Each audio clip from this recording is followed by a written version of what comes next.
Breaking news. Sribhumi जिले में मानवीय सहायता का हाथ बढ़ाया इकबाल हुसैन ने। श्रीभूमि जिले की दक्षिण करीमगंज विकास परिषद एनजीओ के माध्यम से गरीब और असहाय लोगों की मदद के लिए अल्पसंख्यक अध्यक्ष श्री इकबाल हुसैन आगे आए हैं।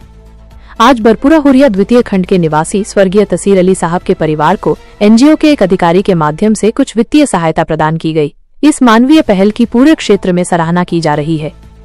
इस अवसर पर श्री इकबाल हुसैन ने कहा, गरीब और असहाय लोगों की मदद करना हमारी सामाजिक जिम्मेदारी है। विकास परिषद के इस कदम ने स्थानीय लोगों के बीच आशा की नई किरण जगाई है। एनजीओर मूल उद्देश्य বা কাজ কি আমি শুনেছি আপনি এই বরপুরা তসির আলীর মরহুম তসির আলীর ওয়াইফকে আপনি একটু সাহায্য করছেন, এই বিষয়ে লয়ে আপনি কিছু একটা মন্তব্য। দেখেন, আমি যখন ছাত্রজীবন ছিলাম তখন থেকেই আমাদের বারগ্রামে একটা ব্রাইস্টার ক্লাব ছিল।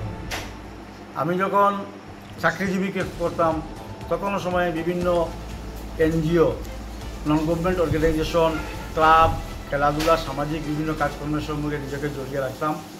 পরবর্তীতে সময় যখন রাজনীতিতে আমি এসেছি, তো রাজনীতির সঙ্গে আমি সামাজিক বিভিন্ন কাজকর্ম করাকে আমি অত্যন্ত ভালোবাসি। সেই হিসাবে এই এলাকা যেহেতু নতুন দক্ষিণ করিমগঞ্জের সঙ্গে যুক্ত হয়েছে, সেই হিসাবে নতুন দক্ষিণ করিমগঞ্জের 27টি গাঁও পঞ্চায়েত নিয়ে আমরা একটি এনজিও, নন গভর্নমেন্ট অর্গানাইজেশন তৈরি করেছি, যেটার নাম দেওয়া হয়েছে দক্ষিণ করিমগঞ্জ উন্নয়ন পরিষদ। সেই উন্নয়ন পরিষদের মাধ্যমে আমরা প্রত্যেকটা বুথ কমিটি, জিপি কমিটি, জেলা পরিষদ কমিটি এবং সমষ্টি কমিটি আমরা 5 অগাস্ট 2025 থেকে আমরা শুরু করব। এবং এই এনজিওর প্রধান লক্ষ্য থাকবে, আজকে বিভিন্ন এলাকায় অনেক গরিব লোক আছে যারা আর্থিক অবস্থার জন্য আজকে চিকিৎসায় অন্ততপক্ষে হসপিটাল যাওয়ার মতো যাদের ব্যবস্থা থাকে না, তাদেরকে আমরা আর্থিকভাবে সাহায্য সহযোগিতা করব। আমরা অনেক মেধাবী ছাত্রছাত্রী আছে যারা পড়াশোনার জন্য আর্থিকভাবে কিছু সহায়তা পেলে ওটা এগিয়ে যেতে পারবে, তাদের জন্য আমরা সেটা ব্যবস্থা করব।